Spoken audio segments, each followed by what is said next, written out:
Everyone, welcome back to my channel. तो हम लोग पिछली वीडियो में जो डिस्कस कर रहे थे वो कर रहे थे ब्रिटिश कंपनी के आगमन को भारत में। आज जो हम डिस्कस करेंगे वो करेंगे डेनिश और फ्रांसीसी का भारत में आगमन के बारे में डिस्कस करेंगे। तो सबसे पहले जो भारत में आए थे वो कौन आए थे? पुर्तगाली आए थे, फिर डच आए थे आपके, फिर ब्रिटिश आए थे, फिर डेनिश, फिर फ्रांसीसी। तो चलिए फिर देखते हैं। सबसे पहले कौन आया था? पुर्तगाली आए थे, फिर आए थे आपके डच, फिर आए थे आपके ब्रिटिश, फिर डेनिश और फिर फ्रांसीसी।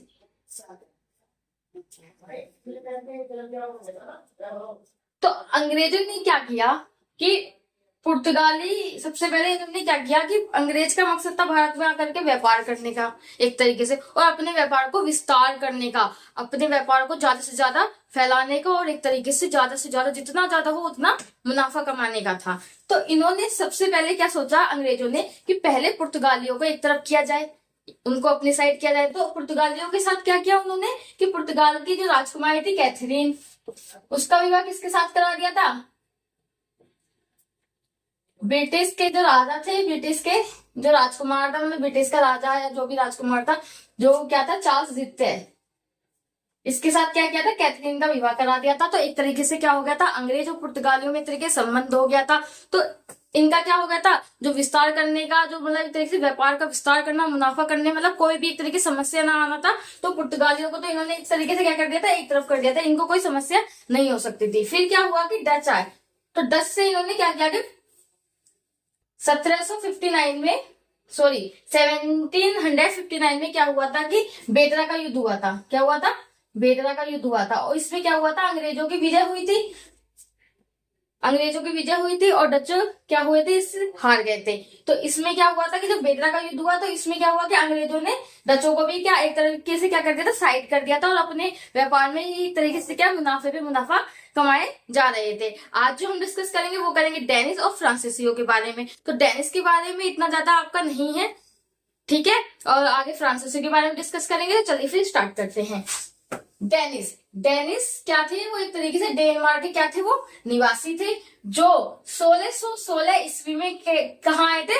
भारत आए थे। और वो भारत आए थे और बंगाल में स्थित एक श्रीरामपुर क्षेत्र था, वहां पर इन्होंने क्या करी थी, एक तरीके से अपनी बस्ती की स्थापना करी थी और अपना एक मुख्य केंद्र वहां पे इन्होंने बना लिया था भारत में। तो ज्यादा क्वेश्चन कुछ नहीं पूछा जाता डेनिश से, यही पूछा जाता है कि डेनिश जो थे वो कहाँ के निवासी थे? डेनमार्क के निवासी थे। और 1616 ईस्वी में कहाँ आए थे? भारत आए थे, और बंगाल में स्थित एक श्रीरामपुर में इन्होंने अपनी क्या तरीके एक बस्ती की स्थापना कर ली थी, एक तरीके से मुख्य केंद्र इनका बन गया था। आप आते हैं हम यहाँ पे फ्रांसीसी कंपनी का भारत में आगमन। फ्रांसीसी कंपनी की जो स्थापना हुई थी वो हुई थी 1664 ईस्वी में हुई थी। लुई 14 के नेतृत्व में हुई थी। इसके बाद क्या हुआ था कि सर्वप्रथम 1667 ईस्वी में फ्रैको कैरो कहाँ आया था? अपने पूरे जल अभियान को लेकर के कहाँ पहुंच गया था?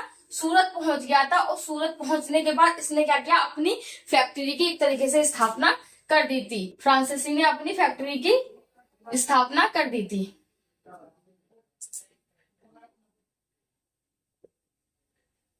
सूरत में अपनी पहली फैक्ट्री की स्थापना कर दी थी फ्रांसीसियों ने।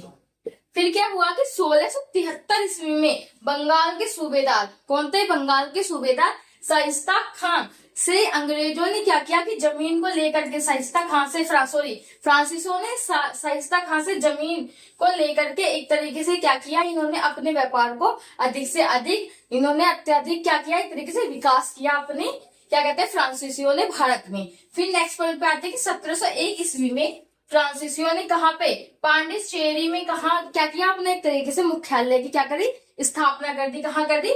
पांडिचेरी में। और जो फ्रांसीसी के गवर्नर जो बने थे वो कौन बने थे? फ्रांसीसी मार्टिन। जो फ्रांसीसी के गवर्नर कौन थे उस टाइम? फ्रांसीसी मार्टिन थे। नेक्स्ट पॉइंट क्या है कि 1735 ईस्वी में ड्यूमा फ्रांसीसी, क्या 1735 ईस्वी में ड्यूमा फ्रांसीसी गवर्नर बनकर क्या हुआ था? पांडिचेरी आया था। और जब ड्यूमा फ्रांसीसी गवर्नर बनकर पांडिचेरी में आया तो क्या हुआ ना कि जो फ्रांसीसियों का जो वो था, क्या कहते हैं,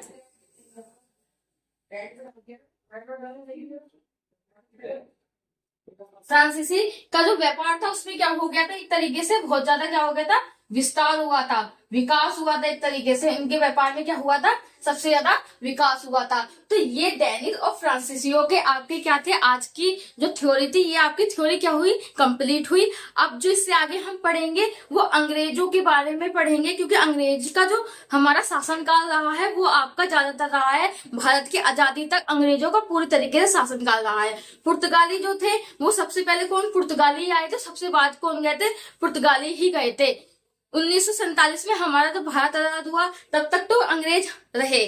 उसके बाद क्या हुआ कि पुर्तगाली सबसे एंड में गए, 1961 में पुर्तगाली गए, क्योंकि उन्होंने एक तरीके से गोवा पे अपना अधिकार जमा रखा था। किसने, पुर्तगालियों ने तब भी जमा रखा था। इससे आगे हम जो डिस्कस करेंगे वो करेंगे फ्रांसीसी और अंग्रेजों के बीच में कर्नाटक के युद्ध, कर्नाटक के प्रथम युद्ध, द्वितीय युद्ध और तृतीय युद्ध के बारे में डिस्कस करेंगे। तो आपको ये वीडियो कैसी लगी, सो वीडियो में लाइक और कमेंट और सब्सक्राइब करते रहिए। मिलते हैं नेक्स्ट वीडियो में।